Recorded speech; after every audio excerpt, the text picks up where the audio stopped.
Quais são os locais preferidos para metástase nesse tipo de câncer? Bom, o que diferencia, então, o tumor benigno do tumor maligno é essa capacidade de metástase, né? O benigno, ele vai crescer naquele local e não tem a capacidade de andar pelo organismo. O maligno, ele tem a capacidade, mesmo pequeno, deslocar uma célula dali, ultrapassar a membrana basal, que é uma membrana que vai fazer com que ele tenha acesso aos vasos, né? Tanto linfáticos quanto hematogênicos, né? Que são do sangue, e essa célula, então, vai para algum lugar. Antigamente a gente achava que ia para um lugar de maior fluxo. Hoje a gente sabe que essas células são mais ou menos programadas para determinados órgãos. Aquele tumor, ele já nasceu programado para dar uma metástase para o cérebro. Por exemplo, pacientes que têm uma amplificação de um gene que chama HER2, essas pacientes têm uma chance muito maior de ter metástase cerebral. Antes, quando a gente não tinha o trastuzumab, que é um anticorpo monoclonal, essas pacientes tinham metástase em grande frequência cerebral. Hoje a gente já tem medicamento, né, que é esse anticorpo monoclonal, que consegue, então, até curar essas pacientes mesmo, porque ela é uma terapia alvo-dirigida, né? Ela é dirigida para o defeito daquele câncer, que é o ideal, né? Entendi. A gente vai entrevistar daqui a pouco a Beth Fernandes, que é uma transexual. Quando uma pessoa, um homem, toma hormônios para ter mama, ele começa a ter o mesmo, fazer parte do grupo de risco das mulheres também ou não?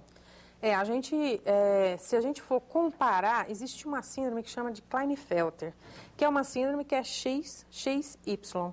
Esse homem, ele desenvolve a mama por causa dessa produção hormonal a mais que ele tem desse X a mais, porque todo homem vai ter XY, esse tem um X a mais. Então, ele desenvolve tecido mamário e tem altas chances de ter câncer de mama. A gente não tem numericamente essa chance, como a gente tinha conversado com ela, essa questão também, ela também desenvolveu o tecido mamário e ela tem que fazer sua prevenção de câncer de mama. Nós não temos a estatística para dizer assim, quantos casos desenvolveram câncer, quanto tempo depois de uso do hormônio começaram a aparecer novos, nós não temos essa estatística. Mas com certeza esses riscos existem e tem que ser acompanhada. E tem que fazer todos os exames preventivos, né? Mamografia, ultrassom. Às vezes, por causa da presença da prótese, às vezes tem que associar a ressonância para ter uma melhor análise. A prótese mamária, ela tem alguma influência no aparecimento de um câncer ou não? Não, influência não. Às vezes, dependendo da localização dela, e das técnicas da mamografia, porque nem sempre as pessoas colocam a mama corretamente no aparelho de mamografia, porque é uma manobra que chama Eckland, tem que ser feita, tem que ser cobrada por quem está olhando o exame. Se fizer essa manobra, a gente consegue realmente ver bem o tecido mamário. Mas se não fizer, você não vai ver nada, você só vai ver a prótese. Então, a gente geralmente tende a pedir essa manobra e se existe alguma dúvida, a gente acrescenta a ressonância.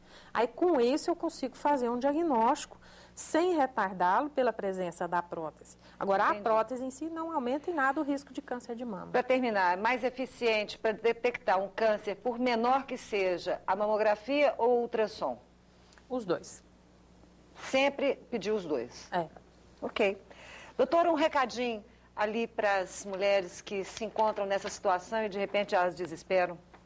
É importante saber o seguinte, o câncer de mama é o câncer mais bem estudado. E a gente não pode se desesperar porque existem vários comportamentos. O câncer de mama ele não pode ser entendido como uma doença única. Eles são várias doenças. Lembrar que existe um equilíbrio entre o tumor e a pessoa. Então, se você for muito depressivo, muito triste, ficar sempre com dó de você mesmo, você vai pior.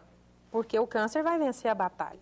Se você for mais com a melhor autoestima, se você tentar viver com a vida que você tinha, tentar voltar ao seu normal o mais rápido possível, tentar viver bem no seu ambiente familiar, tentar, assim, nessa hora a família é muito importante, né? Todo mundo ajudando a pôr você para cima, né? Ser a AP mesmo, é a hora que você consegue vencer.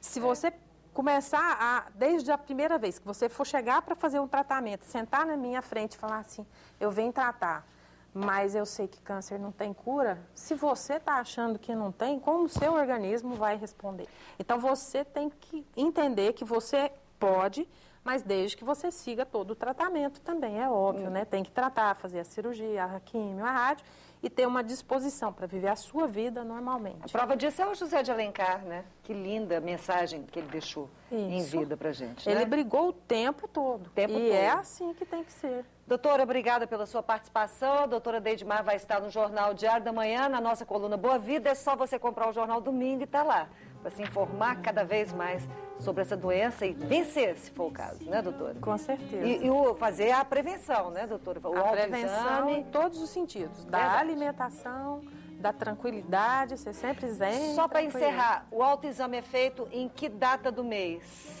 O autoexame, ele de preferência é que faça uma semana após a menstruação. Ok, obrigada. Beijo, doutora. Outro. Daqui a pouco, Beth Fernandes, a presidente do Fórum de Transsexuais de Goiás, vem aqui para falar com a gente sobre a transexualidade. Até já.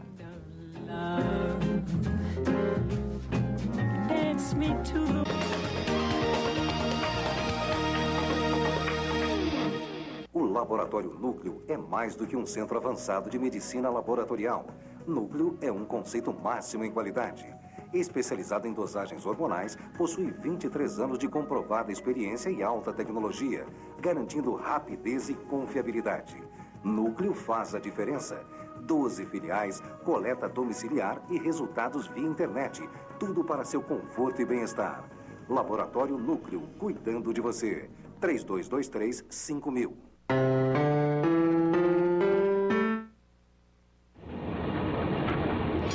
Sem harmonia, as peças não se encaixam e não funcionam com perfeição. Um belo sorriso com dentes saudáveis e bonitos não tem preço.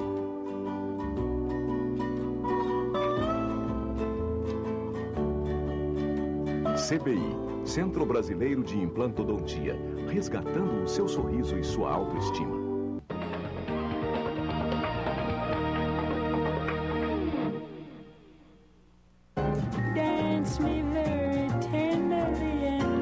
Estamos de volta. Agora a gente fala sobre transexualidade. Conheci Beth Fernandes recentemente e a gente conversando. Ela é uma pessoa maravilhosa porque ela tem uma clareza de pensamento ela é muito firme, né? E eu trouxe a Beth aqui justamente para a gente entender um pouco a transexualidade, mesmo porque é um assunto muito atual a gente está falando sobre isso, porque vamos falar primeiro sobre o fórum. Você é presidente do Fórum de Transsexuais. Vamos falar o que é esse fórum? O fórum hoje é um fórum permanente, porque a gente tem uma sede, criamos o CNPJ, que institucionalizamos o fórum no sentido de dar oportunidade para que as pessoas possam ter informação, buscar informação e que eu possa expandir isso também como meio de comunicação e informação, não só para a sociedade, para a academia, para a universidade, para que a gente possa fazer um trabalho de conhecimento, porque a ignorância está nesse sentido. Se eu não conheço, eu sou ignorante sobre o assunto, eu não posso optar. Então, o sentido é que as pessoas façam do fórum um lugar onde possam tirar suas dúvidas. E hoje tem um modismo da mídia, né? A Ariadna sai, depois sai a filha do Toninho Cerezo, que é a Li, aquela modelo linda transexual. E aí é como se fosse uma moda. Todas são transexuais, todas querem fazer cirurgia. E, na verdade, não é isso. O fórum foi montado como uma luta de cidadania, no direito das pessoas terem saúde física, mental e social. Né? Porque não adianta ter só uma adequação física. A saúde mental e a saúde social é importante, principalmente em relação aos direitos e à cidadania. Então, eu estava lendo hoje, quando a gente estava preparando o programa, e eu li que transexual seria um transtorno mental? Hoje é considerado isso? Isso. Hoje tem uma corrente, nós trabalhamos principalmente no movimento social, despatologizar o gênero. O que é a transexualidade, o transexualismo, né? O ismo traz essa conotação de doença. Por quê? Porque ele, dentro do Código CID-10, que é Código de Doenças Internacionais, o DSM-4, doenças mentais, a transexualidade está lá como um transtorno de gênero, né? Então, é essa não adequação de corpo e gênero, que é exatamente ou seja, isso. Você é uma mulher num corpo de homem. Isso. Aí vem toda a parafasia, no sentido que a gente vem explicar que a alma naquele corpo aprisionado. Mas é além disso, porque a gente está discutindo gênero. Por que a transexualidade está dentro do lugar de identidade de gênero? Não é uma orientação sexual. Por exemplo, todo esse processo de adequação do meu corpo com o que eu me sinto em ser mulher, outras amigas minhas passaram também, mas não são hétero. Eu sou uma mulher adequada e hétero. Eu tenho relações com homens, né? E eu tenho amigas que fizeram todo esse processo e têm relações com outras mulheres. São mulheres adequadas e lésbicas. Meu Deus, Aí, então passou por todo esse processo. Isso é gênero, isso é gênero. Por que está dentro? Porque o gênero, ele não identifica a orientação sexual. As pessoas falam assim, você é uma mulher transexual, você optou em ser mulher. Vamos falar francamente, quem numa sociedade machista e masculina opta por ser mulher? Realmente. Ganhar menos, trabalhar mais, ter várias jornadas de trabalho, sofrer preconceito, sofrer da violência doméstica, e a gente vai por ondas e ondas a fio. Então, como é que você classifica isso? É gênero. A identidade de gênero. Aí está a identidade de gênero. Porque se eu perguntasse, se fosse um público, eu perguntasse. Que gênero nós temos numa sociedade bipolarizada no sentido de gênero é masculino e feminino. Homem e mulher. Homem é mais, né? Então, é masculino e feminino. Tá. Então, isso é gênero. Se eu pergunto, Aurélia, como você se sente? Eu me sinto mulher. Sim, sinto feminina, mulher. Gosto de ser mulher. Aí você pergunta para uma pessoa, por exemplo, esse ser que tem essa vivência transexual, e ela fala assim, eu me sinto mulher, mas você vê um corpo de um homem. Aham. Isso para a sociedade pode caracterizar, por exemplo, assim, não, você não é mulher. Você tem uma genitália masculina. Então, o que objetiva a transexualidade? A cirurgia. Porque a cirurgia é exatamente isso, adequar esse corpo com o que a pessoa se sente. O gênero em transexuais era extremamente afirmativo. Você vê, por exemplo, a transexualidade primária, que a gente chama, né, que são crianças de 7, 8, 9 anos se afirmando em determinados gêneros. E aí, você vai operar uma criança com 7, 8 anos? Não estou falando isso. Eu estou falando que aí vem o princípio de que a gente fazer o trabalho de direitos sexuais, direito da criança e adolescente, e pensar os direitos sexuais que as pessoas possam falar como você se sente. Porque gênero, quando o estereótipo de gênero, quando as pessoas não expressam gênero, elas trazem muitas dores físicas, emocionais, e essas dores físicas e emocionais causam preconceito e discriminação porque as pessoas não entendem. Verdade. Já imaginou um ser que está nesse corpo aprisionado, como você falou, né, dentro de uma escola? Não, horrível. Enfrentar uma fila, por exemplo, aqui a professora coloca, aqui é fila de meninos, aqui é de meninas, e ela tem que discutir. Ou roupas. Né? Recentemente, uma mãe me perguntou, mas a Angelina Jolie, que é uma atriz que tem uma criança, uma menina que gosta de, às vezes, colocar roupa masculina. Você vai identificar essa criança como uma criança transexual? Não. Porque as pessoas experimentam também o gênero. Gênero é cultural. Né? E aí eu vendo o meu peixe, que eu sou psicóloga, então eu vendo o gênero, é como as pessoas também se expressam no mundo, como elas se sentem e falam dessa expressão. Então não é orientação sexual. É importantíssimo estar aqui porque a gente começa a quebrar esses mitos. É importante, sabe? sim. Porque... Você se sentiu assim? Como é que foi você, particularmente? A sua infância, a sua adolescência, até você se tornar a pessoa que você é hoje? Eu me expressei como mulher desde a minha criança. Desde a infância. Só que teve um período que eu tive que reprimir isso, porque as dores também não causam só você. A comunidade volta uma dor para sua família.